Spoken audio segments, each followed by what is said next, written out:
میں نے اپنے اس حاصل مطالعے کو 3 حصوں میں جو ہے وہ تقسیم کیا ہے۔ پہلا حصہ ہم یہ سمجھنے کی کوشش کریں گے کہ نصب العین پر اٹھنے والی تحریکات اور یہ تحریکات کی کیا انٹرنل ڈائنامکس ہوتی ہیں، اور اس کے ساتھ جو 2 چیزیں میں پیش کروں گا وہ کیس سٹڈیز کے طور پر ہوں گی۔ ایک کیس سٹڈی ہم کوفہ کی دیکھیں گے اور ایک کیس سٹڈی ہم چائنا کی دیکھیں گے، اور انہی مثالوں سے انشاءاللہ ہم یہ سمجھنے کی کوشش کریں گے کہ نصب العین کے پر ارتکاز اس کی کیا کیا اہم چیزیں ہوتی ہیں۔ ظاہر ہے میرے سامنے جو ہے مجھ سے زیادہ باعلم طبقہ بھی ہے، باشعور طبقہ بھی ہے، تو بات آپ اشاروں میں بھی کرتے چلیں تو سفیشینٹ ہو جاتی ہے۔ نصب العین کو اگر ہم ڈیفائن کریں تو نصب العین کو بہت سمپل انداز میں اگر میں رکھوں تو یہ ایک قسم کی قوت ہوتی ہے، اور یہ قوت ایسی قوت ہوتی ہے جس کے اندر اثر اندازی ہوتی ہے، انفلوئنس کرنے کی طاقت ہوتی ہے۔ اور جب یہ نصب العین کو لے کر کوئی امت، کوئی تحریک یا کوئی ماس موومنٹ اٹھتی ہے تو یہ نہ صرف پورے ماحول کو بلکہ پورے سماج میں تبدیلی کا جو ہے یہ ذریعہ بنتی ہے۔ یہ ایک ایسی پاور ہوتی ہے، ایسی قوت ہوتی ہے جو پورے سماج کو ٹرانسفارم کرنے کی اپنے اندر صلاحیت رکھتی ہے، اور اس کو جب افراد لے کر اٹھتے ہیں وہ ایسی نمایاں مثال بنتے ہیں کہ جیسے کہ سیدنا عمر رضی اللہ تعالیٰ عنہ کے بارے میں کہا گیا کہ آپ کے بارے میں جب کہا گیا تو کہا کہ فلیل امت فراہا، کہ سیدنا عمر وہ شخصیت تھے جنہوں نے جب وہ اسلام میں داخل ہوئے اور اس نصب العین سے وابستہ ہوئے تو پوری کی پوری ملت کو اپنے ساتھ اٹھا دیا۔ ظاہر ہے کہ جب زمانہ تبدیل ہوتا ہے تو زمانے کے تقاضے تبدیل ہوتے ہیں، ہر علم کی، ہر طریقہ کار کی ایک ایکسپائری ڈیٹ ہوتی ہے، اور مسلسل تحقیق اور مسلسل علمی جستجو یہ کسی بھی جاگتی اور زندہ قوم کا سب سے اہم سرمایہ ہوتا ہے، کیونکہ اگر ہم اس جستجو سے دور ہو جائیں گے تو ہم اپنے نصب العین پر نہ ارتکاز کر پائیں گے اور نہ اس نصب العین کو لے کر دور حاضر میں آگے بڑھ پائیں گے۔ ماس موومنٹس پر دنیا بھر میں بہت تحقیق ہوئی ہے، لوگوں نے اس پر بہت لکھا ہے، اس کے طریقہ کار پر، اس کے آرگنائزیشن پوٹینشیل پر، اس کے ماس موبلائزیشن پر، اس کے انفلوئنس کرنے کی طاقت پر۔ ایک دانشور جو ہے وہ خاص طور پر بہت خصوصی ہے، اس کا نام ہے ایرک ہافر۔ ایرک ہافر نے اپنی کتاب ٹرو بلیور میں نیچر آف ماس موومنٹس کے اوپر اس نے اپنی پوری تحقیق لکھی ہے۔ بہت گہری کتاب ہے، بہت ان ڈیپتھ کتاب ہے، اس کی انگریزی پڑھنے کے لیے بھی آپ کو مشقت کرنی پڑتی ہے۔ اس نے جو نیچر آف ماس موومنٹس ہے اس کے بارے میں اس نے لکھا کہ یہ جو تحریکات ہوتی ہیں ان میں بہت ساری چیزیں ایسی ہوتی ہیں جو کامن ہوتی ہیں، چاہے وہ تحریکات مذہبی ہوں، سماجی ہوں، نیشنلسٹک ہوں، اور یہ الگ الگ ادوار سے گزرتی ہیں۔ ظاہر ہے تحریک اسلامی اور اس کے طریقہ کار کو ہم سمجھنا اگر چاہتے ہیں تو ہم کو یہ سمجھنا پڑے گا کہ تحریک اسلامی اس ملک میں کون سے دور میں ہے۔ اگر دور کو متعین کر پائیں گے تو تب اسٹریٹجی بہت اچھے سے ہم بنا پائیں گے۔ اس نے کہا جو ہمارے لیے ریلیونٹ ہے، اس نے کہا تحریکات دو اہم فیزز ہیں جن کو ہم ڈسکس کریں گے۔ ایک وہ کہتا ہے کہ اس کا ایکٹیو فیز ہوتا ہے، اور دوسرا وہ کہتا ہے کہ اس کا ریوائولسٹ فیز ہوتا ہے۔ اور یہ تحریکات کو جو افراد ملتے ہیں، اس کو جو افراد میسر آتے ہیں، چاہے ہم دیکھیں دور اول میں اللہ کے رسول صلی اللہ علیہ وسلم کے ساتھ جو صحابہ جڑے، اور 1400 سال کی اسلام کی تاریخ میں جو بھی افراد اسلام کی احیا سے جڑے، اس کے نصب العین سے جڑے، ان کو وہ اس کی تعریف میں وہ پیش کرتا ہے، وہ کہتا ہے ٹرو بلیورز ہوتے ہیں، کامل یقین رکھنے والے لوگ۔ اور یہ کیوں آتے ہیں، اس کی وجہ کیا ہوتی ہے، تو وہ یہ کہتا ہے کہ ان کو پیدا کرنے والی اور ان کو اپنے مقصد سے جوڑنے والی جو چیز ہوتی ہے وہ ان کا اندرونی اضطراب ہوتا ہے۔ اندر سے یہ افراد مضطرب ہوتے ہیں۔ اور دوسری اہم چیز وہ کہتا ہے کہ اس کے لیے ایفیکٹو ارتکاز جو ہے وہ ڈیزائن ہوتا ہے۔ آپ اللہ کے رسول صلی اللہ علیہ وسلم کی تحریک کو دیکھیں، 23 سالہ زندگی کو دیکھیں، اور قرآن مجید سے 23 سالہ زندگی کو 2 جملوں میں آپ سم اپ کرنا اگر چاہیں، ہم 2 جملے میں کہیں کہ اللہ کے رسول صلی اللہ علیہ وسلم نے 23 سال میں کیا کام کیا، تو اللہ کے رسول صلی اللہ علیہ وسلم نے ہم کہہ سکتے ہیں دو اہم کام کیے، آپ نے آرگنائز کیا اور آپ نے ماڈرنائز کیا. یہ دو بڑے کام ہیں، یہ دو بڑے کام ہیں جس کو علمی اور سماجی سمجھ کی ضرورت ہوتی ہے. آپ دیکھیں کہ تحریکات اسلامی جب شروع ہوئیں، اور خاص طور پر جب ہم تحریکات اسلامی کے بارے میں کہتے ہیں تو ہم کہتے ہیں کہ اخوان المسلمون ہے، جماعت اسلامی ہے، اور تمام دیگر دینی تحریکات جو اسلام کے احیاء کے لیے اٹھی ہیں.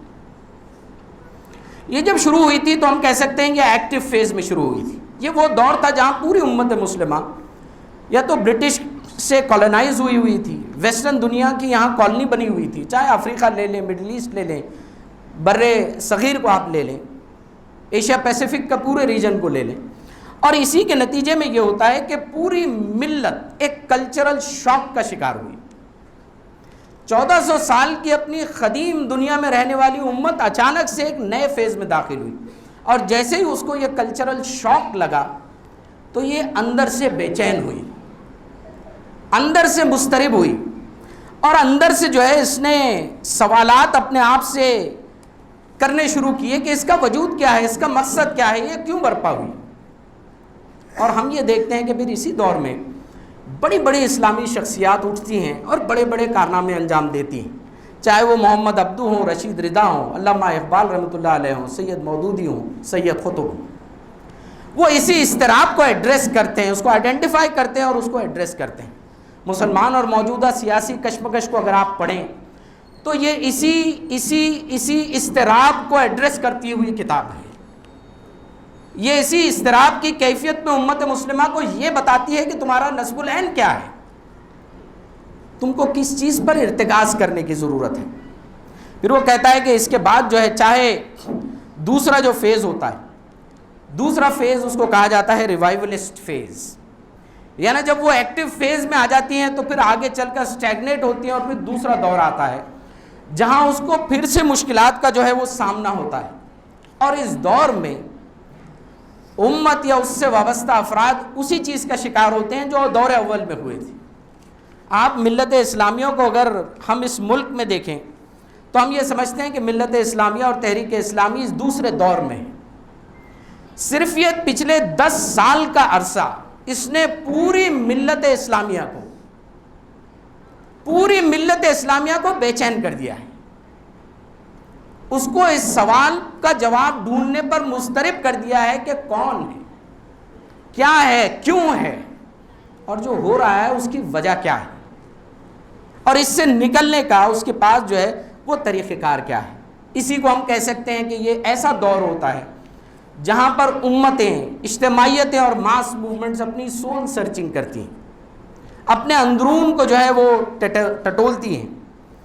امام غزالی کا بہت مشہور مقولہ ہے. امام غزالی اپنے طلبہ میں بیٹھے ہوئے تھے، ان کے ایک بہت اچھے شاگرد تھے.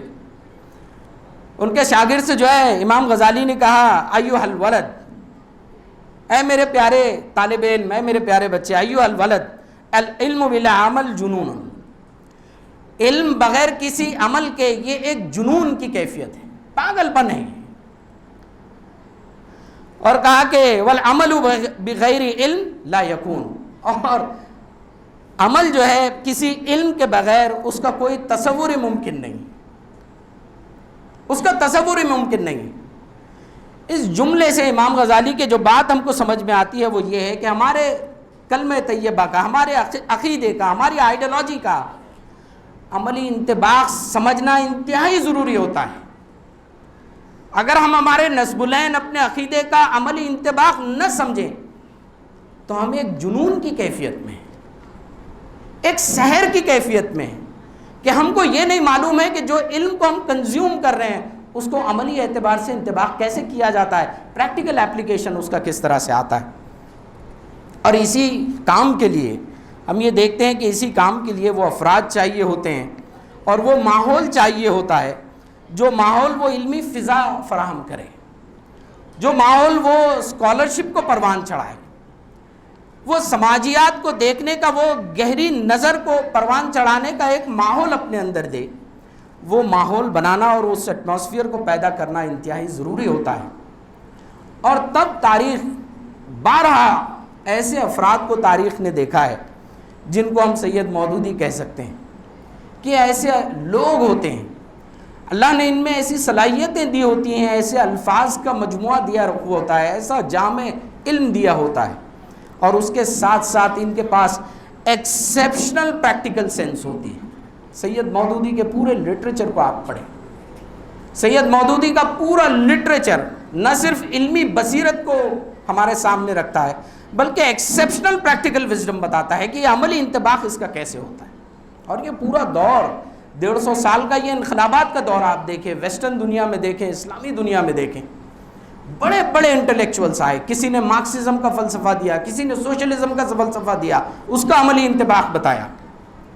تو دور جو ہوتا ہے یہ ڈیفائن کرتا ہے کہ تحریکات جو ہے کس انداز سے جائیں گی اور کیسے جائیں گی، اور ان کو حاصل کرنے کے لیے، اور کسی بھی تحریک کو وہ مقصد حاصل کرنے کے لیے اس تحریک میں کتنا دم خم ہے، اس ملت میں کتنا دم خم ہے، اس کو سمجھنے کے لیے ایک چیز ہوتی ہے کہ اس کے اندر کی یہ جو بہومکھی پرتیبھا جس کو ہم کہتے ہیں، ورسٹائل علم اور ورسٹائل ٹیلنٹ کی کیا کیفیت ہے اس میں، جب یہ پایا جاتا ہے۔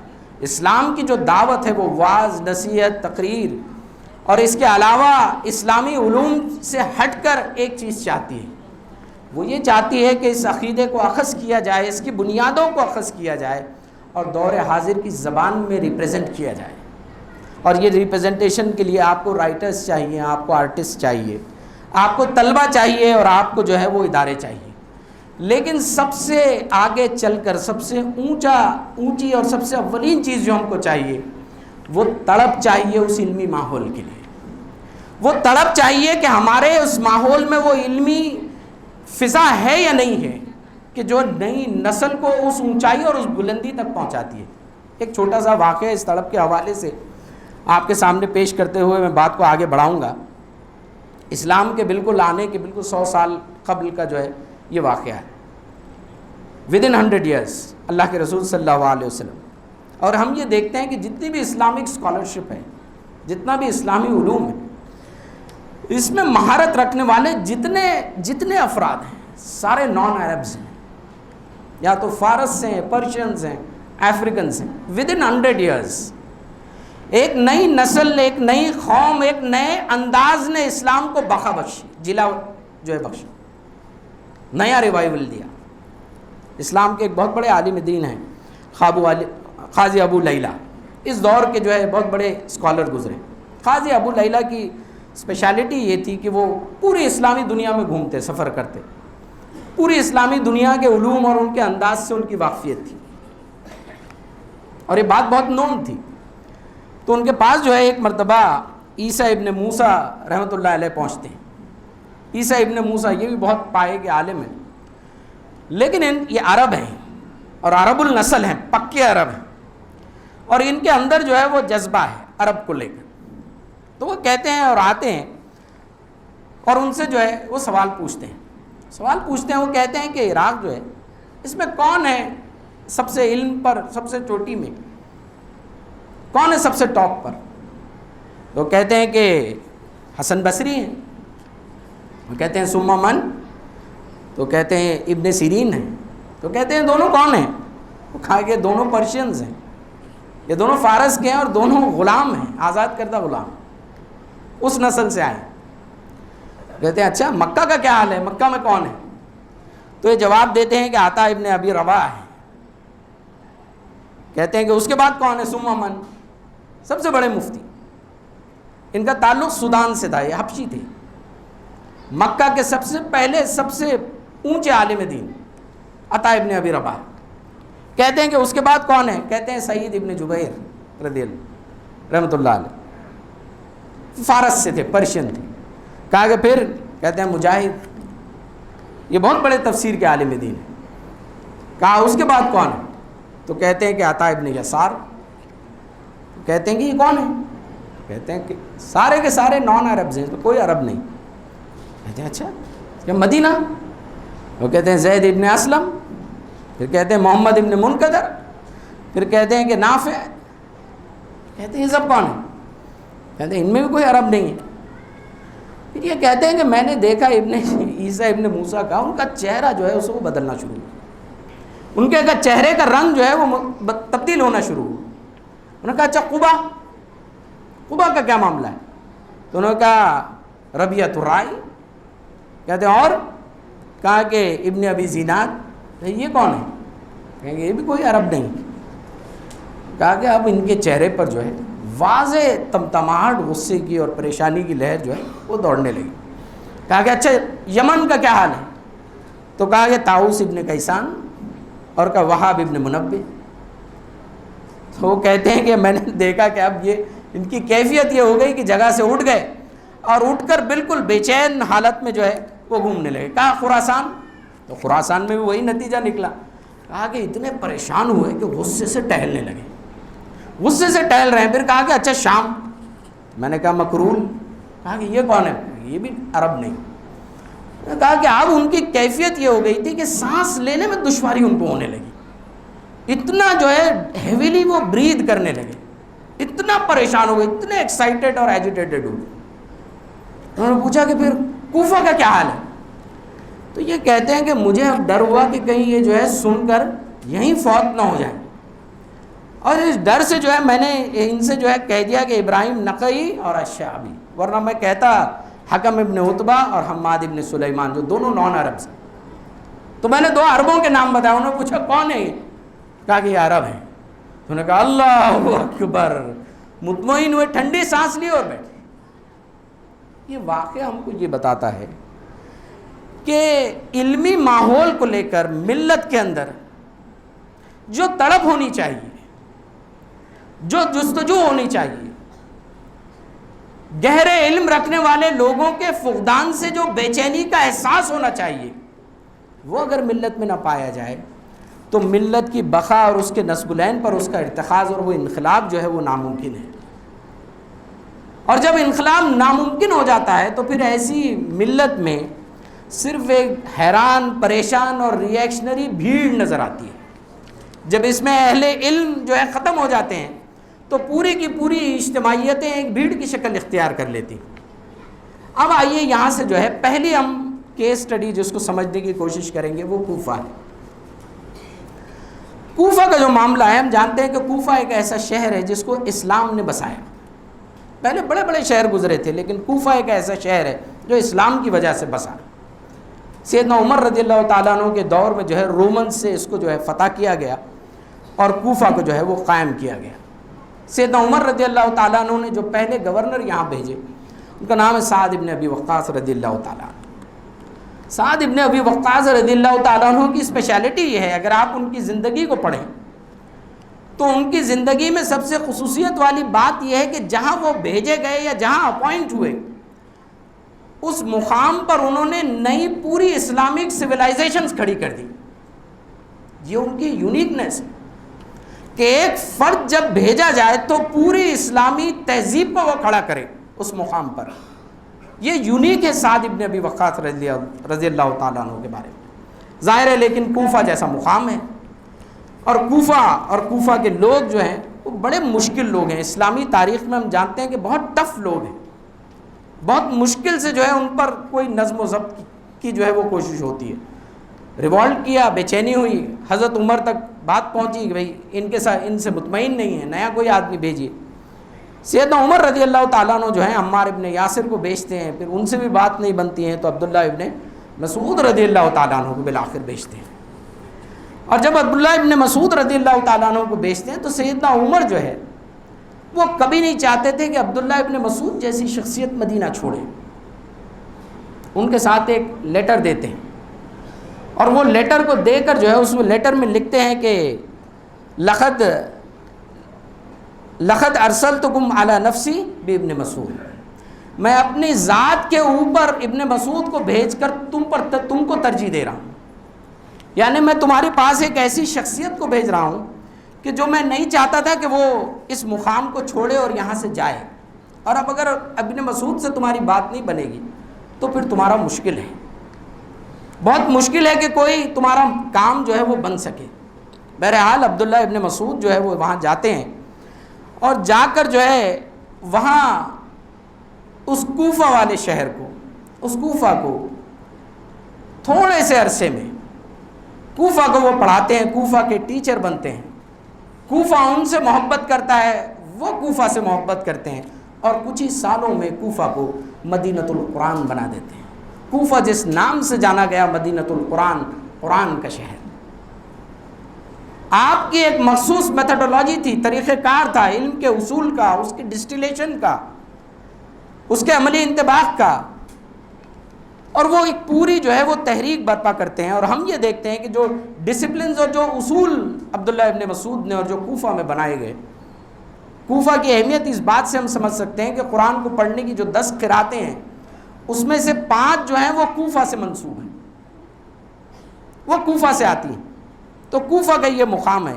اور سیدنا عثمان رضی اللہ تعالیٰ عنہ کا دور آتا ہے، پھر حضرت علی کا دور آتا ہے، وہ پورا اشوب دور ہے، اور اس پورا اشوب دور میں کوفہ ایک بہت اہم رول ادا کرتا ہے۔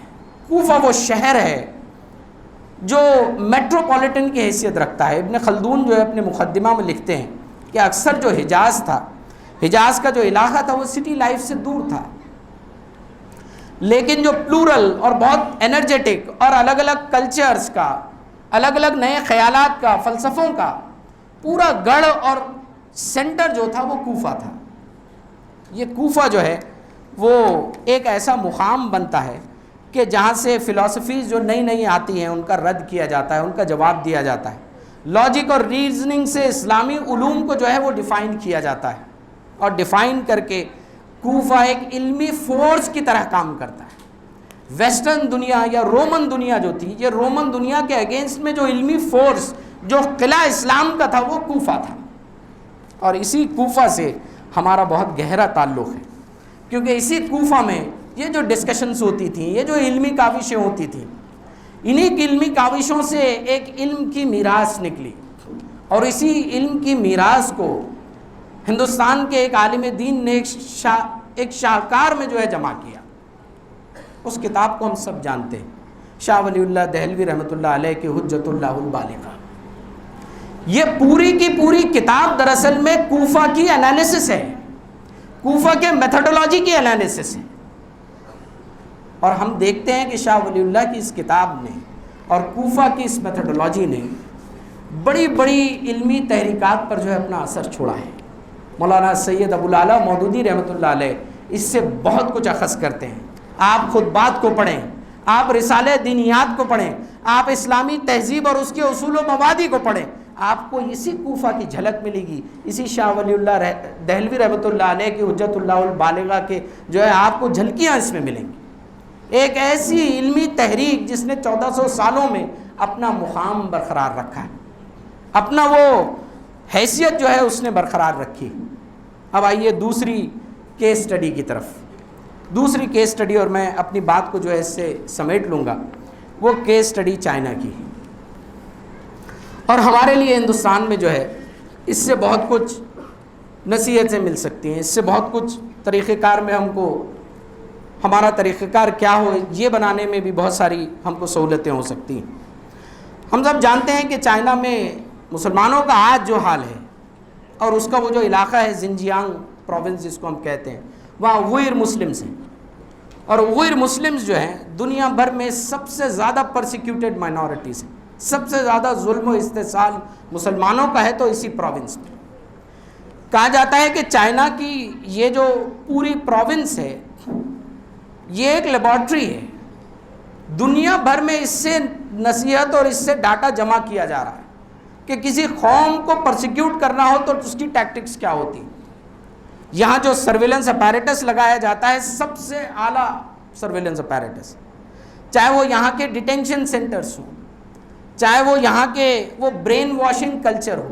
ہیومن رائٹس کی ایک رپورٹ ہے، وہ ہیومن رائٹس کی رپورٹ یہ کہتی ہے کہ وہاں والدین کا یہ حال ہے کہ یہ جو برین واشنگ سینٹرز ہیں، یا جن کو وہ ایجوکیشن سینٹرز کہتے ہیں، وہاں جب بچے جاتے ہیں ان کے، تو ان کی حال اور ان کی کیفیت یہ ہے کہ والدین کہتے ہیں کہ ہم بچوں سے جب وہ گھر آتے ہیں تو اس بات کو لے کر بھی ہم ڈرتے ہیں کہ بچوں کے سامنے اسلام کی کوئی بات ہم کریں، اتنے برین واشڈ ہیں، اتنے اونچے پیمانے پر جو ہے یہ کام کیا گیا ہے۔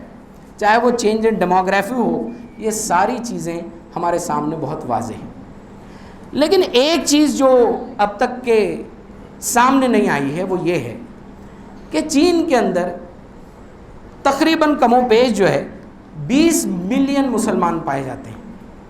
چائنا کا جو 2000 کا جو سینسس ہے، ان کا جو سینسس کا ڈاٹا ہے وہ یہ بتاتا ہے کہ اس میں جو ہے 10 قسم کے الگ الگ چائنیز جو ہے ایتھنک گروپس ہیں،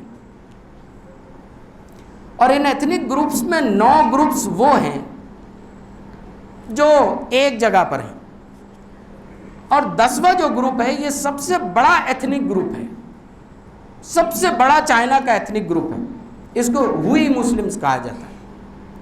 ہوئی مسلمز جو ہے اس سینسس کے مطابق 9.2 ملین ہے، اور اوئر مسلمز جو ہیں وہ 8.6 ملین ہیں۔ یعنی جتنے مسلمان زنجیانگ میں اس پرسیکیوشن کا شکار ہیں اتنے اور اسی سے بالمقابل پورے چائنا میں پھیلے ہوئے، اور ان کا جو طریقہ کار ہے کہ کیسے اسلامک آئیڈیالوجی اور اسلامک ریوائول کے لیے یہ ہیو کمیونٹی جو ہے، چائنا کی جو دوسری کمیونٹی ہے، اس نے کیسے کام کیا۔ اور میں جو آپ کے سامنے پیش کر رہا ہوں یہ صرف 10 سال کا ڈاٹا ہے، صرف 10 سال کا۔ 10 سال میں ایک قوم نے کیا انقلاب برپا کیا ہے۔ ہم یہ دیکھتے ہیں کہ اس کا جتنا بھی آئیڈینٹی اور سوشو پولیٹیکل اس کا جتنا بھی اثر ہے، وہ دیکھتے ہیں کہ ایک حصہ تو اس کا وہ ہے جو زنجیانگ میں ہے، جو بہت کالی اس کی تاریخ، لیکن اس کی ایک بہت روشن تاریخ ہے جو عام طور پر ہمارے سامنے نہیں ہے، جو اسلامک ریوائول سے جس کا تعلق ہے۔ اور یہ تاریخ جو ہے یونان پروونس میں ہے۔ اس کا جو یونان پروونس ہے، یہ یونان پروونس میں صرف 10 سال کے عرصے میں یہ مسلمانوں نے 12 full time independent Islamic colleges establish کیے ہیں، صرف 10 سال میں، یعنی 2011 سے لے کر 2021 میں صرف 10 سالوں میں 12 full time independent Islamic colleges establish کیے گئے۔ کوئی مسجد چائنا کی ایسی نہیں ہے جہاں پر قرآن کی کلاس نہ ہوتی ہو، قرآن کا حلقہ نہ ہوتا ہو۔ ہماری طرح نہیں ہے کہ آج بھی یہ دقت اور دشواری ہو کہ قرآن مجید کو سمجھ کر اس کو فہم سے، اس میں گہرائی اور تدبر سے اس کو پڑھنا چاہیے، اس پر تذکیر اور واعظ دیا جائے ملت اسلامیہ کی اس ملک میں جو سٹوری ہے وہ سٹوری بہت یونیک ہے۔ اس کے ساتھ ساتھ ان کا اپنا ایک جو ہے بہت یونیک کریکولم ہے۔ چائنا میں انہوں نے ایک نیا پروجیکٹ ریوائول کا شروع کیا ہے، احیاء کا شروع کیا ہے اسلام کی، اور اس میں جو سب سے بڑا پروجیکٹ چائنیز مسلمز نے لانچ کیا ہے وہ history of Islam in China ہے، کہ چائنا کے اندر جو اسلامی تاریخ ہے اس کے پریزرویشن کی ہسٹری چائنا کا سب سے انتھوزیاسٹک پروجیکٹ ہے، سب سے انتھوزیاسٹک پروجیکٹ۔ اور پوری ملت جو ہے اس کو کس طرح سے پریزرو کیا جائے، اس کو کس طرح سے کنزرو کیا جائے، اور کس طرح سے چائنا کے اندر یہ علم اور فراست اور کس طرح سے جو ہے یہ مستقبل کی شناسائی اس قوم میں ہے، اس کو اس بات سے سمجھا جا سکتا ہے کہ اس کے ترجیحات کے جو پروجیکٹ ہیں وہ ترجیحات کے پروجیکٹ کیا ہیں۔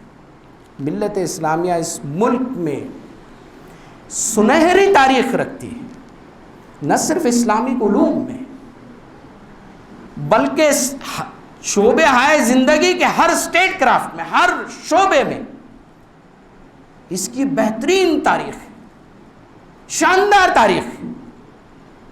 لیکن آج حال یہ ہے، اس تاریخ سے غفلت کا معاملہ اور مرحلہ یہ ہے کہ کوئی آئے کچھ سنا دے، ہم سن لیتے ہیں اور مان لیتے ہیں۔ آج پوری کی پوری قوم ایک احساس کمتری میں مبتلا ہے، ایک اضطراب میں مبتلا ہے، ایک ایسی کیفیت میں مبتلا ہے کہ وہ سوچ یہ رہی ہے کہ کیا کیا جائے۔